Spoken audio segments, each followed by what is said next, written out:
Welcome, League of Women Voters of the Ripon area and visitors and tonight's speaker, Matt Rothschild. My name is Judy Harris, and I'm a member of the League of Women Voters of the Ripon area, representing Waushara County. I'm the only league member in Waushara County. The focus of our meeting tonight is to reinforce the importance of fair maps and ending gerrymandering. We will begin with a brief report on my experience representing the League of Women Voters on the Waushara County Fair Maps Committee. Like the League of Women Voters, Fair Maps is nonpartisan. Some acquaintances that I've worked with on Waushara County and Central Sands water issues connected me with a group called the Waushara Commoners, a group of action-oriented people who support the common good. They too wanted to focus on fair maps. That was their big project for this summer. In late June, we began having weekly meetings, recognizing that to get our county board resolution or a referendum on the ballot, July would be the best chance. So we met in late June, 4 commoners, Pat Schmidt, who's listening tonight, representing retired Waushara County teachers, and me from the League of Women Voters of the Ripon area. Our first goal was to be on the July County Board meeting agenda. We began this effort by approaching the county executive and the county board chair to help them understand our rationale and our need to be on the July agenda. Their responses appeared positive, and we were optimistic that we would be on the July board agenda. Our leader, Joe Horvath, was asked to attend the board executive meeting because the July agenda had already been set, and we would need to have an exception in order to be putting fair maps on the July agenda. The request was denied. We were stunned because we thought everything was so positive up to that point, but we were not willing to give up. And we decided what was needed, and each of us was assigned a task. We did appear at the August County Board meeting because we called board members, wrote letters, including to the Waushara Argus, and ended up with a front page article showing the irregular map boundaries in a graphic. This is almost the whole front page of the Waushara Argus. It was amazing. At the August meeting, the resolution was presented to the board, and immediately a motion to table the fair maps resolution indefinitely was followed by a quick second to the motion. This was also stunning. However, the vote was 3 in favor of indefinite tabling and 8 opposed. So the board passed a resolution supporting fair maps, and a motion to include a referendum on the November 3rd ballot was presented. Again, 8 voted in favor and 3 opposed. To summarize, I believe that perseverance, teamwork, and especially as my friend and colleague Pat Schmidt had insightfully noted, each of us discussed what needed to be done and worked together as a group. Each accepted tasks to do, and most important, we each completed our tasks every week. We think that's what made us successful. End of report. I can attest to the fact that there is on the ballot a referendum question because I've already voted. So I want to move on now to invite you to hear Matt Rothschild. Matt is currently the executive director of the Wisconsin Democracy Campaign. His first job out of college was working for Ralph Nader at a publication called Multinational Monitor. Since then, Matt has appeared on Nightline, NPR, C-SPAN, and Wisconsin TV, where he does election night commentary. His opinion pieces have been published in the Chicago Tribune, the LA Times, the Miami Herald, and other newspapers. Matt worked for 32 years as editor and publisher of The Progressive until 2015 when he joined the Democracy Campaign. A bird watcher, Matt and his wife Jean live in the town of Dunn. Matt will share his experience about ending gerrymandering in Wisconsin and creating fair maps. He will respond to questions written via the chat icon at the bottom of your pages or your screens after his presentation. Welcome, Matt.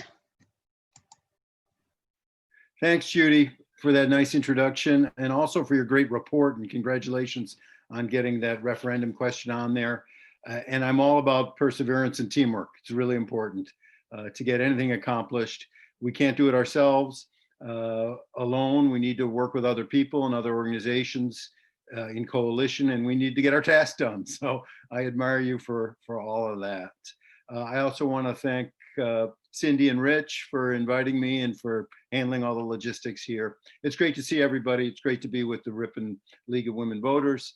And I'm just sorry I can't be there in person, but I'm not doing any in-person talking until this COVID thing is under control, and it's racing out of control, as everybody knows. It's outrageous what has happened in this state.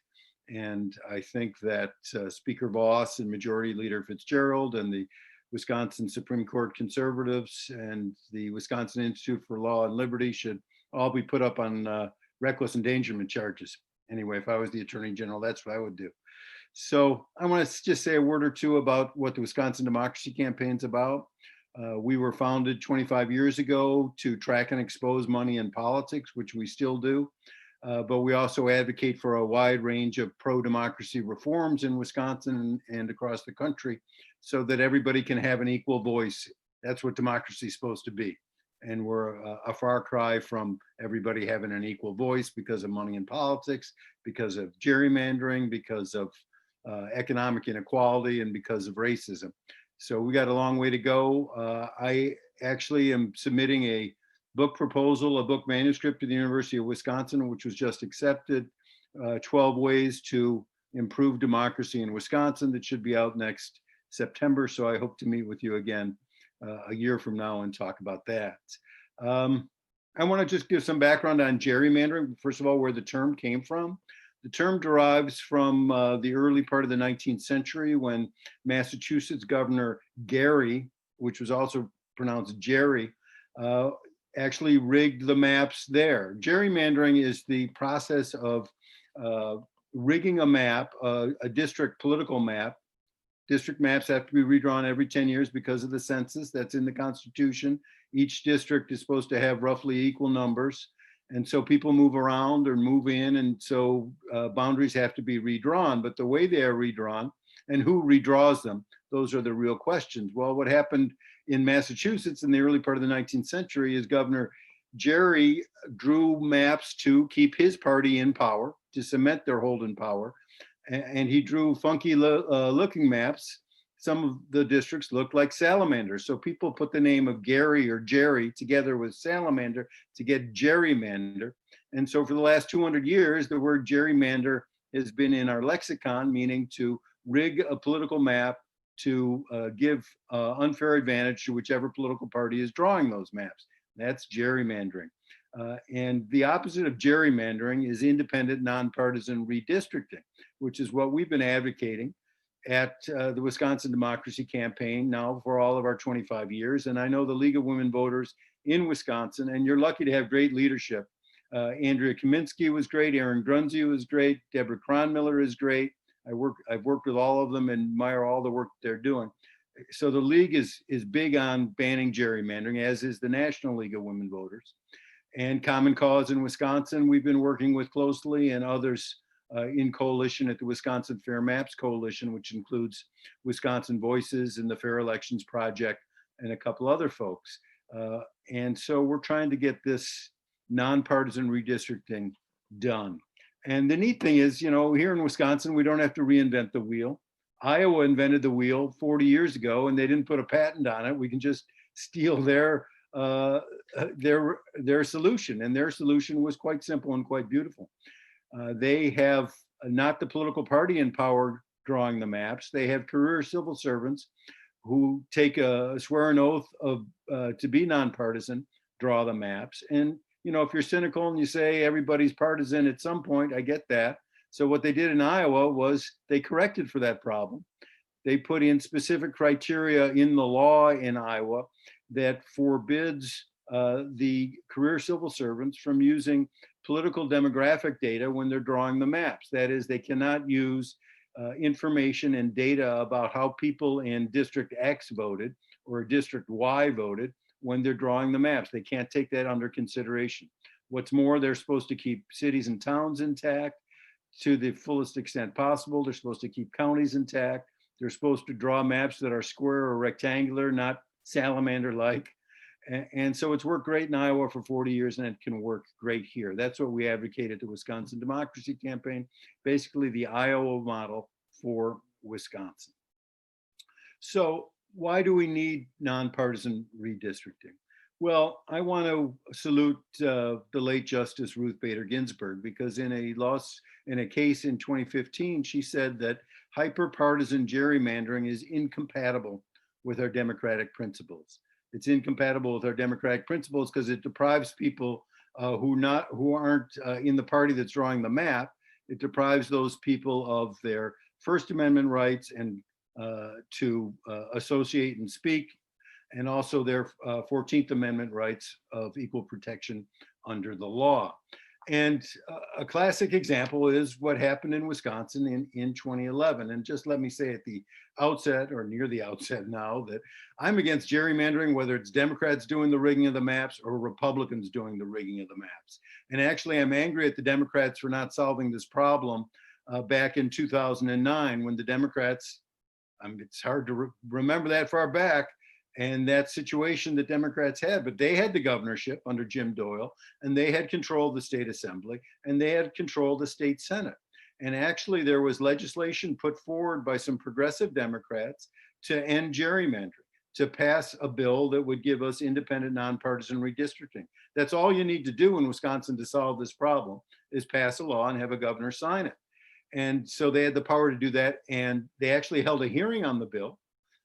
But the leadership of the party in 2009 of the Democratic Party didn't want to pass independent nonpartisan redistricting. Why? Because political power is the most intoxicating drug on the market. They were so drunk with their political power that they thought they'd win the election in 2010 and still have the governorship and still have both chambers in the legislature. And so they could rig the maps for Democrats. Well, lo and behold, it didn't turn out that way. Walker won. Republicans swept into the state assembly and swept the state senate, and they didn't waste any time. They decided to rig the maps for them.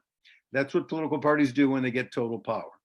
And so in 2011, Walker and the legislature, or the leadership of the legislature, decided to rig the maps to try to cement their hold in power for another 10 years. Now, drawing the maps is a part of the people's business and should be done in the Capitol in Madison, in the building. There should be a lot of hearings. There should be input from a lot of people. It should be an open and transparent process that goes on for a while and takes the public's concerns into consideration. So that's not what happened, though. Instead of drawing the maps in the Capitol building in public, transparently, what the legislators did was the leadership went across the street into the glass bank on the square in Madison, into the cushy law offices of Michael Best and Friedrich, a conservative law firm that basically was running as Walker's out-of-house counsel in a way. So they drew the maps in an office at Michael Best and Friedrich, which became known as the map room. Now, the map room was not open to you, wasn't open to the public, wasn't open to the media, wasn't open to Democrats. It was only open to Republicans. It was a locked map room.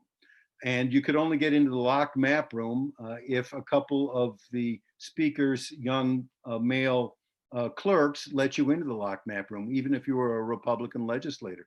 So a lowly Republican legislator could get into the locked map room if he got permission and a key from one of the speaker's aides. And once he or she was in the locked map room, they could only look at their own district and how their own district was being redrawn.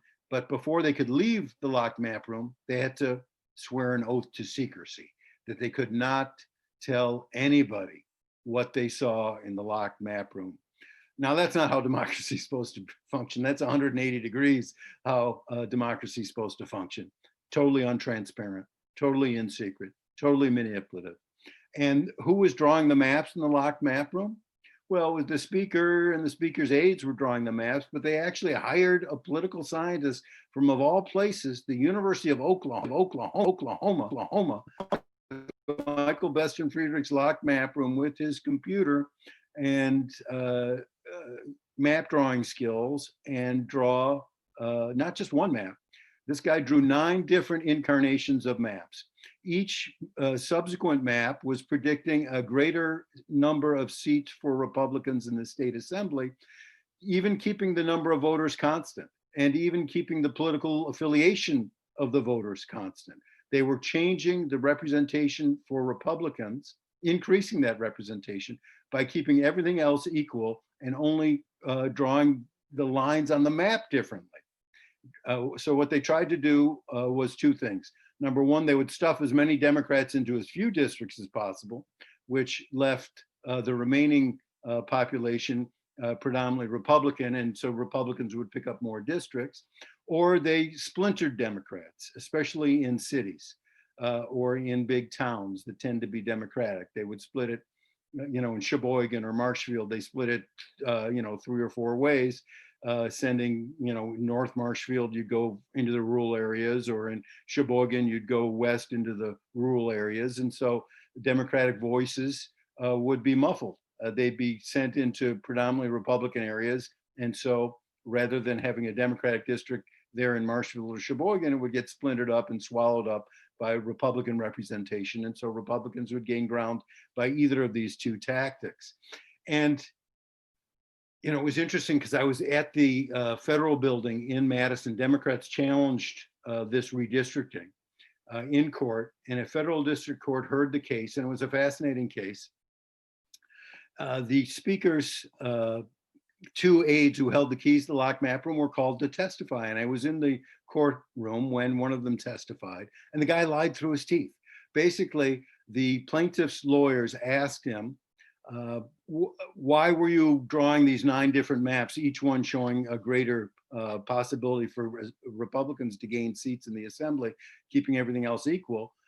Didn't this have some predictive value, was the question from the plaintiff's lawyer. And the speaker's assistant said, no, there's no predictive value whatsoever. It was a complete falsehood, and all 3 judges said it was totally lacking in credibility. But the judges knew what was going on. And so in a 2-to-1 decision, the judges said this was one of the worst partisan gerrymanderings in modern American history, and it violated the plaintiff's First Amendment rights and 14th Amendment rights. And so it went to the US Supreme Court a couple Junes ago, and the US Supreme Court punted on the case. Basically, it said not all the plaintiffs had what's called standing to bring the case, because not all the plaintiffs, including ones in Madison, demonstrated that they were disadvantaged by the gerrymandering.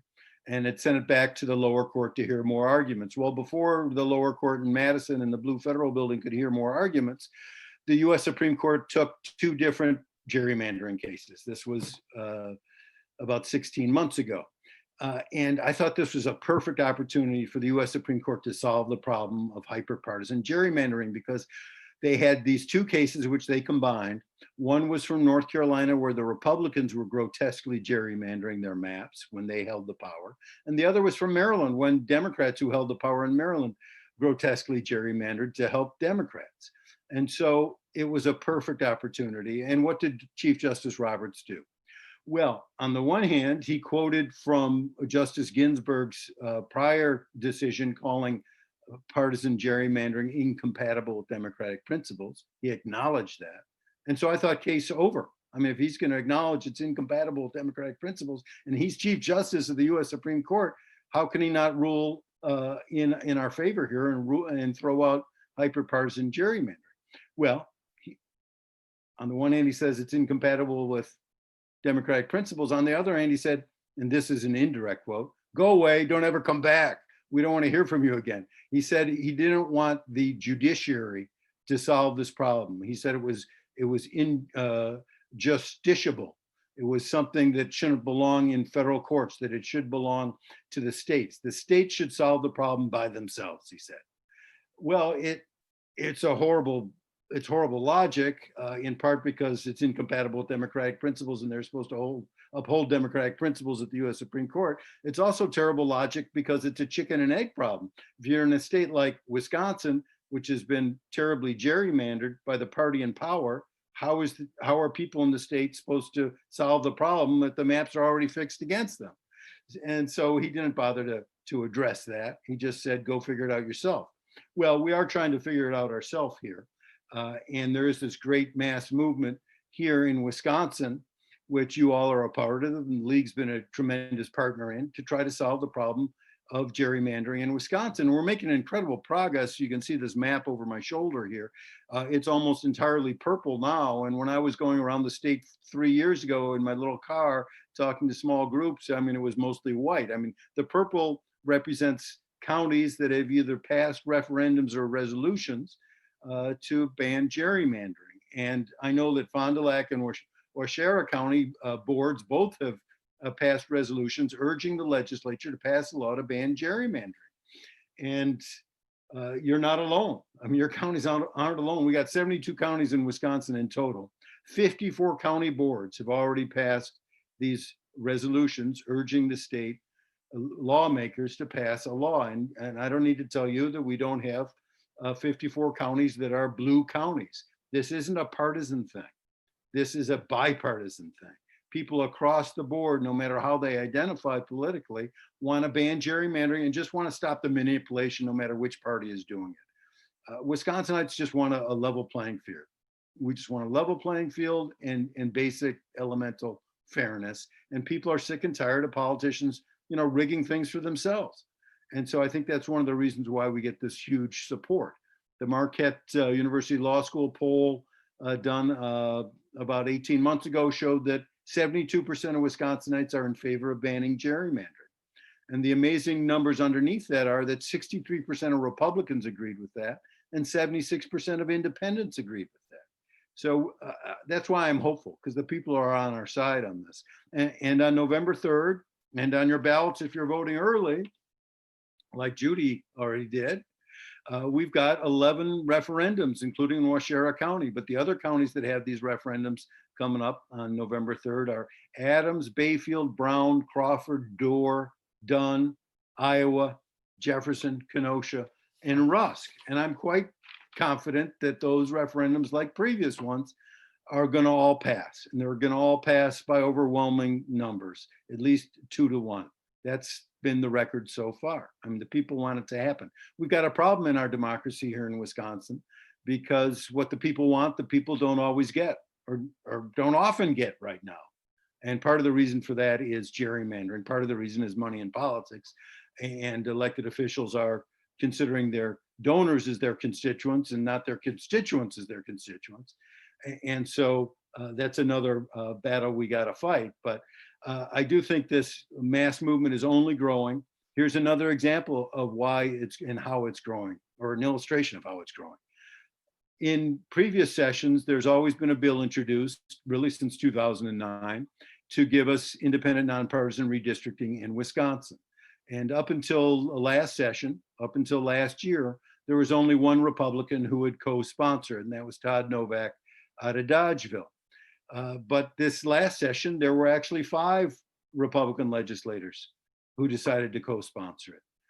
And that's 5 times more, 4 more than ever before. And I'm sure Robin Voss wasn't happy to see 5 of his assembly people break ranks on it. And one of them who did was Jeff Mursaw up in the north. And he did so in the following way. Every week he would put on his Facebook page a poll for his constituents. Please respond to this question. How do you feel about X, Y, and Z? Well, one week, X was nonpartisan redistricting. And he got an overwhelming response from his constituents. It was about 78% said they wanted him to back the bill on nonpartisan redistricting. So he decided to back it. And the next day I called his office to set up a meeting so I could go in and talk to him and congratulate him for it. And if any of you have called legislators, you know how this conversation usually goes. Yeah, the representative is really busy. We'll try to set something up for next month or the month after. We'll get back to you. We'll send you an email, and you never hear from them again. Well, the nice woman in Jeff Mursaw's office, I told her who I was and why I wanted to set up this meeting. She said, well, there's no need to set up the meeting. He's right here. Why don't you just talk to him right now? And she gave him the phone, and I congratulated him on the spot and told him why it's so important to get independent, nonpartisan redistricting. And I was glad he was on board for it. So that was a hopeful sign to me, not that he talked to me, but just that he was able to respond to his constituents. Actually, that's how democracy is supposed to work. The legislator is supposed to respond to the overwhelming sentiment of his or her constituents. So that was a very positive thing. For a few more minutes, I just want to talk briefly about the People's Maps Commission. This is something that Governor Evers has put into place, and we're in favor of it, and it's a great thing, but it's not going to solve the problem because the maps that the People's Maps Commission draws, the legislators can totally ignore. They don't even have to look at them. Voss and Fitzgerald, or whoever is Senate Majority Leader when Fitzgerald likely goes to Congress, they don't have to consider it. They can just say it was a partisan thing. We're going to do things the way we want. They claim it's unconstitutional. It isn't unconstitutional to have a committee draw the maps and then have the legislators vote on the maps.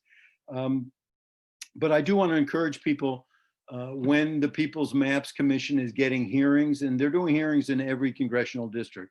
They're going to be doing one in the 6th congressional district in April. They haven't announced the date yet, but it's important to testify.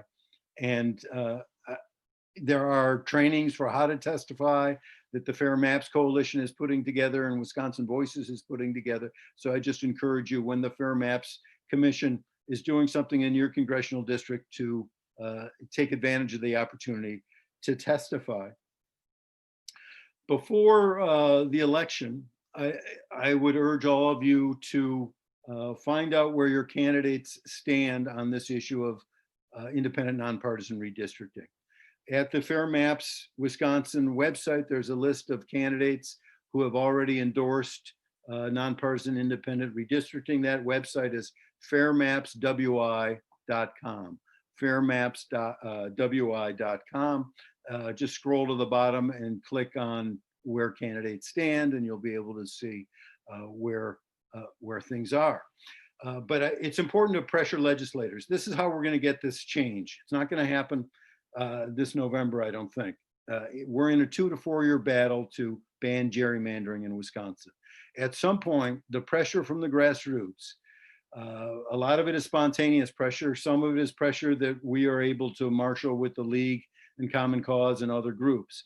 But this pressure is going to be so intense that no matter who is holding office and no matter who is running for office, they're going to have to pledge to support independent, nonpartisan redistricting and ban gerrymandering, or they're going to risk losing power. And that is the language, one of the only languages that elected officials speak. And so that's how we're going to be able to get this done, no matter which political party is in power. So I'm confident that it's going to happen in the next 4 years. And I just do want to say that banning gerrymandering is a vital pro-democracy reform, but it's not the only pro-democracy reform we need to fight for. We need to fight to get big money and dark money out of politics. We need to fight to get to a situation where racism isn't depriving people of having an equal voice. It's hard to have an equal voice when you have a police officer's knee on your neck. And we also need to get to a place where we're closer to economic democracy. You know, Thomas Jefferson said a couple hundred years ago, we must crush at its birth the aristocracy over moneyed corporations.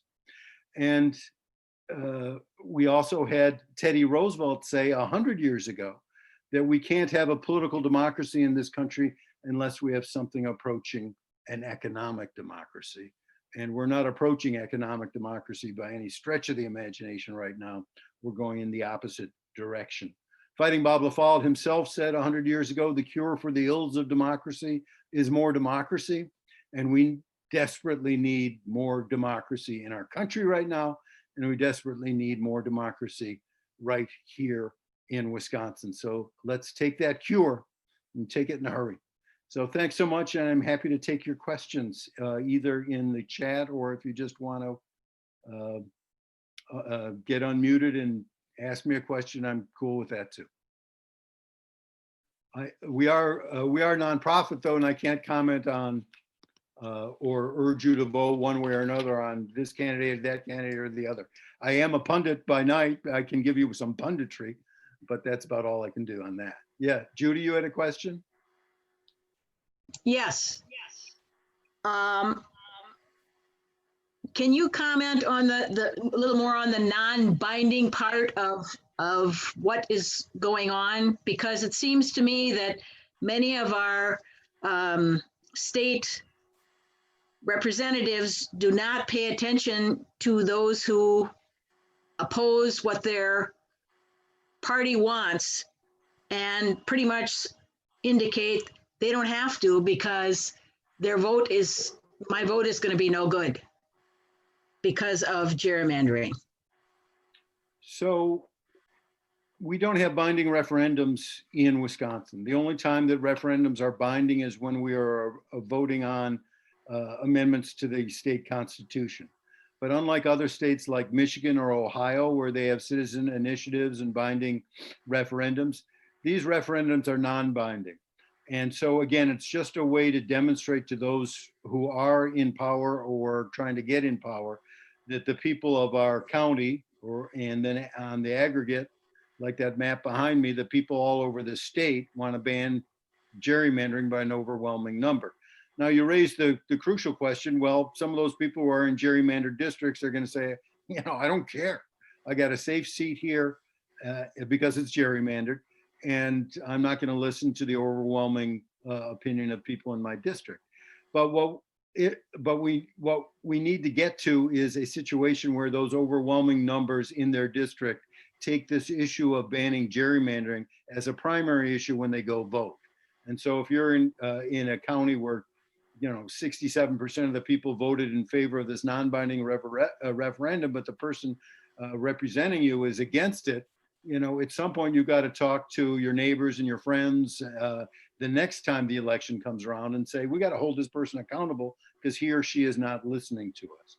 Otherwise, our democracy is just totally dysfunctional and not going to function if people aren't going to exercise the power of taking an elected official out of office for voting the wrong way on issues that they care a lot about. I know there's a website called We the Irrelevant that is that was founded by someone, Sheila Plotkin, here in Wisconsin, talking about all the legislators who are just totally disregarding the views of their constituents in the overwhelming letters and emails that they're getting on a specific issue. I mean, that is outrageous when 95% of the people who contact you as a legislator want you to vote a certain way and you vote the other way just because your leadership wants you to. But that's the power that the leadership has right now, and it's a power that is cemented by two things. One is gerrymandering and the other is money in politics, because what the leader can say to this legislator, if you want to obey what your constituents wants and be a hero, go ahead and do that and vote against the party line. But guess what? You're going to lose your seat because I'm going to run someone in a primary against you. I'm going to primary you, as they call it in political circles. I'm going to primary you and you're going to lose. You're going to lose because not just because I'm giving your opponent in the primary my blessing. I'm giving him more my blessing. I'm giving him hundreds of thousands of dollars, which I can raise now because of the changes in our campaign finance law that we, the Republicans, rammed through in 2015 that allow corporations and super rich people to give more money than ever before to influence the outcome of an election. So I'm going to throw so much money at you that you're going to drown. And that's what keeps a lot of these folks in line. Didn't keep Jeff Mersaw in line, which is a good thing though. And at some point, elected officials have to look themselves in the mirror in the morning when they get up and like what they see. And that's why I was happy to make friends with the former Republican majority leader of the Senate from Richland Center, who said to Fitzgerald, I don't care if you're primarying me. I'm talking about Schultz, Dale Schultz. I don't care if you're primarying me. Guess what? I'm not running for re-election. And that's why Dale Schultz is one of the happiest men in Wisconsin. He's still skipping down the sidewalk because he can look at himself in the mirror every day and say, I didn't cave into the political pressure. I voted my conscience. He voted his conscience on issues of on the labor law, on Act 10. He voted his conscience on the mining law, where the mining company basically rewrote the law. And so now he and the former Democratic majority leader from Janesville, Tim Cullen, have been going around the state for the past 3 years or 4 years advocating for independent, nonpartisan redistricting, and they may have come to Ripon. And certainly you may have heard them on Wisconsin Public Radio, some other places. They bring their charts and graphs and everything and give a great presentation. But, I do think we can lean on elected officials to vote their conscience, especially elected officials who are on their way out or who just came in. They're more susceptible, I think, to appeals to their conscience. But also, if we can marshal forces at the grassroots to tell them that they're going to just lose their job anyway, then they'll vote the right way. And so that's why I think this is part of a process, a 2 to 4 year process, to put sufficient pressure on elected officials and candidates to get it done. Matt, can you Long answer to a short question. Can you talk more about that 2 to 4 year timeline that you see? Do you see that the census in 21 with the redistricting, because we're not there yet, is going to go the way it did in 2011 then? What do you see in 2 to 4 years that puts it past 2021? Sure. Well, let me, Jocelyn, first say how I see 2021 going. The census data is going to be delivered to the legislature probably in the summer of next year. And with my pundit hat on, I am going to speculate that Republicans are still going to have a sizable majority in the state assembly and a sizable majority in the state senate. I mean, I'm a realist. I'm an idealist too, but I'm a realist. And so what's likely to happen is that Voss is going to rig the maps again and try to move the line so he can get to his fantasy of a veto-proof majority. I don't think he's going to get it this time around. So then what happens? Well, it's likely that it's going to go to the governor and Evers will veto it. And if he does that, then it will go into the courts. And there'll be lawyers in a race, in a sprint, to see who can get into court first, and into which court, whether it's federal court or state court. That's going to be the race. Republicans are going to want to race into state court so they can get to the Wisconsin Supreme Court, which is now 4-3 with conservatives, though it's not a lock, because Justice Brian Hagedorn is not proving to be a predictable rubber stamper for everything that the Republicans want done. So even if it goes into state court, I don't think it's a guarantee that their maps are going to be the ones that are rubber stamped. If it goes into federal court, there's even less of a guarantee that the Republican rigged maps will hold. And we might have more decent maps if a federal judge decides the case, because usually what happens when it gets into federal court is a federal judge will hear the case, and then a federal judge will hire a special map drawer to draw maps that are less rigged than the ones that were presented to him or to her. And so that's an ideal outcome in the short term, but it doesn't solve the long-term problem, which we have to solve one of two ways. We have to solve either legislatively by passing this bill, or we have to amend the Constitution of Wisconsin to let career civil servants draw the maps rather than the parties. And Representative Diane Hesselbein in Dane County has introduced a bill last session to get to a constitutional amendment on it. That's a longer process. A constitutional amendment has to pass 2 sessions of Congress, of the 2 sessions of the legislature, and then be approved by the voters in a plebiscite. But we're in a long-term strategy here anyway. I think getting a bill to a Democratic governor who will sign it in the next 2 to 4 years is a faster route, but we're in favor of amending the Constitution of the state of Wisconsin to give us the permanent fix. Because, if you pass a law, then there can be a different composition of legislators 4 or 6 years from now. We're going to overturn the law.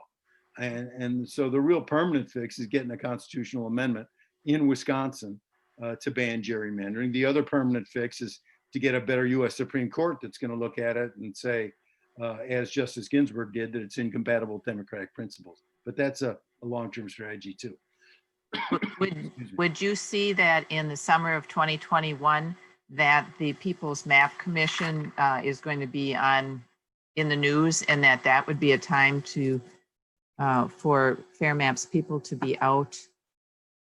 Maybe we can even be out protesting or something, but that would be a place and a time to heighten public awareness of the issue. Again, looking at a long-term strategy, whatever happens in 21, they shouldn't be going to any buildings across the street anymore. And maybe there'll be people out demonstrating or more news articles to have people really understand at that point what's being talked about. Yeah, absolutely. That will be a great opportunity when the People's Maps Commission draws the maps, because they're going to draw maps that should be transparent and should be fairer than the maps that the speaker's going to have drawn. And so that will be a real blatant illustration of the difference between, on the one hand, you got fair maps here and you got unfair maps here, and everybody should be able to see it. So that would be a time for everybody to be protesting, yes, writing letters to the editor, yes, contacting your legislators, yes. So that is a prime time to do it. And actually, one of the Republican co-sponsors of these independent nonpartisan redistricting bills basically told me, this was before the People's Maps Commission came into being, but basically told me that's an opportunity after the Republicans rig the maps again to draw people's attention to this problem and raise public awareness. I'd asked him point blank, what's your advice for me, the Wisconsin Democracy Campaign, to try to get this reform done, which you are in favor of? And he said, wait until the maps are rigged again and draw public attention to it. So I take that advice, not even with a grain of salt. I just swallowed it whole. Matt, I'm so inspired by this talk, and it helps me to be better informed on a topic that is really important to me. I want to give a quick, my partner Henrik is here with me, and he wasn't able to watch the whole thing here, but he puts out a specific invitation to hopefully have a conversation with you more. And since you talked about one of the problems in our democracy right now is the amount of money in politics, I'm going to put in a shameless plug for a really good book, and we'll personally get it to you. Game Changers: How Dark Money and Super PACs Are Transforming U.S. Campaigns, co-written by this fellow right here. So anyways, that's the shameless plug, Matt, and hopefully you can connect offline. I'm for it. I've heard good things about Game Changers. I haven't read it yet. I'm looking forward to reading it. Yes, we can connect online, and anyone on the Zoom can connect with me online. My email address is Rothschild. There's a silent S in there, Rothschild, at WIS for Wisconsin, DC for Democracy Campaign, Rothschild at wisdc.org. Super. Let's connect. And I do actually have a question then. So yes. I know we talked about how so many counties right now are passing, making a statement for fair districting.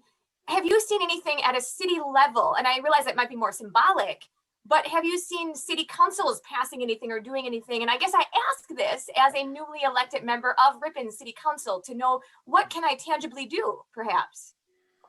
Yeah, it's funny because this is a strategy that has been adapted by activists up in Vilas County and a couple other counties way up north, where they had county boards that were hostile to the idea and just were kind of ostriches on it. And they said, well, hell, we'll just pass municipal non-binding referendums, saying that the people of our township are against gerrymandering and the manipulation of borders and lines. And so up north in Vilas County, there are like 15 communities that have signed this, that have passed this non-binding statement of the resolution of the township or of the city or the village, saying we're against gerrymandering. And actually on November 3rd, the city of Barron, way up north, has one of these, has a referendum on the ballot, city referendum, and the city of Racine has a city referendum.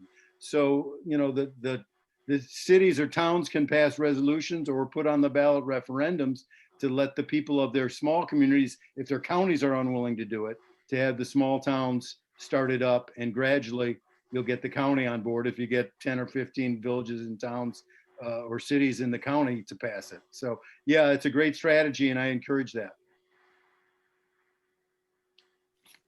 And the names of those little villages you can find at our website, wisdc.org. If you go to wisdc.org, there is a menu bar at the top of our website, and toward the right of it, there's reforms. Click on reforms, and then you got something about fair maps. And then you click on fair maps, and we have our toolkit there.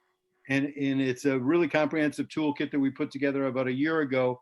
And toward the bottom of the toolkit, as you scroll down, it's pretty lengthy, but you can scroll down fast. You can get a list of all the counties that have passed the county board resolutions, all the counties that have passed the referendums, and then the local towns and villages in Vilas County that have passed them as well. And there are others in Price and Pierce County, small communities that have passed either referendums or resolutions. So I do think that is a really important part of this strategy. Can I just jump in a minute, Matt? I Sure. also work for United to Amend, and they have started, actually they started, at least in Wisconsin, with the small communities. And there's also a list with them of all the communities, all the faith groups that have passed resolutions. It was, I think, 5 or 6 years ago, I worked with Neshgoro and the town of Marion, both on passing resolutions. So that is a strategy that has been used and fairly, I would say, successfully. Yeah, the group Wisconsin United to Amend is an amazing group, totally volunteer.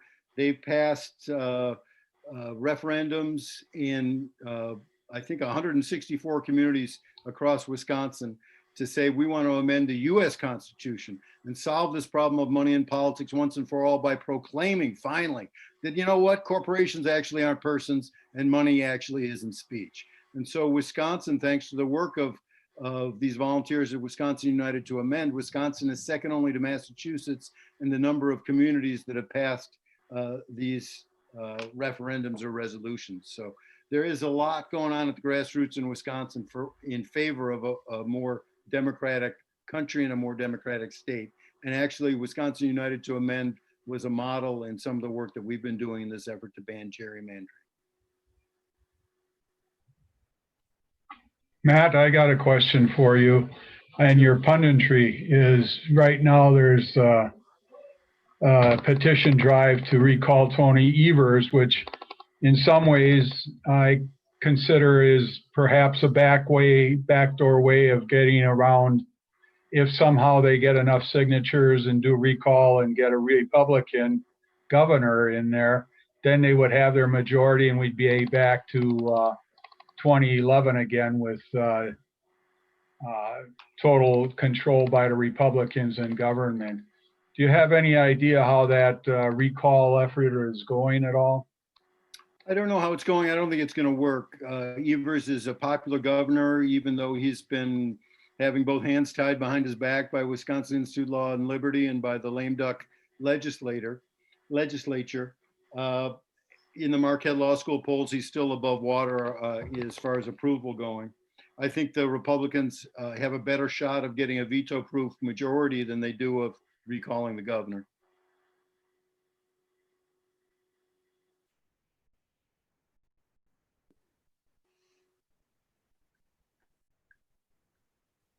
I'm not sure he's going to run again for re-election, though, actually.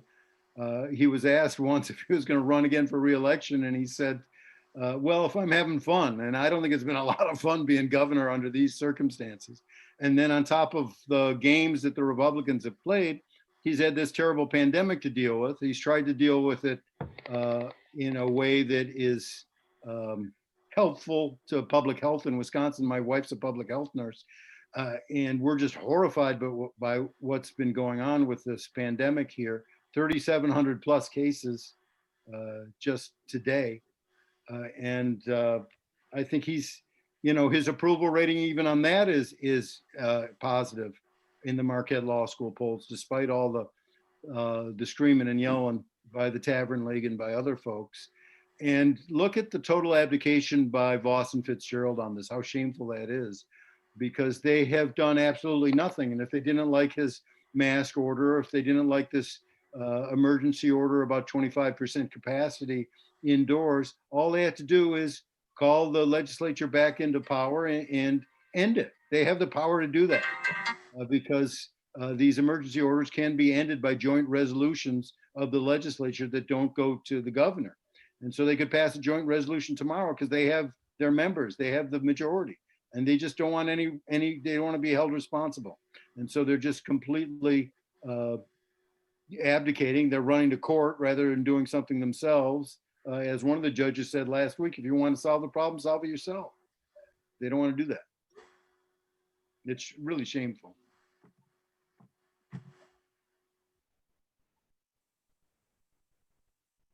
Are there any other questions anyone would like to ask right now?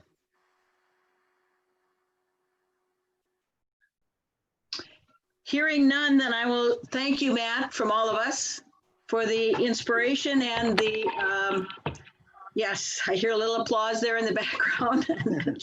That's great.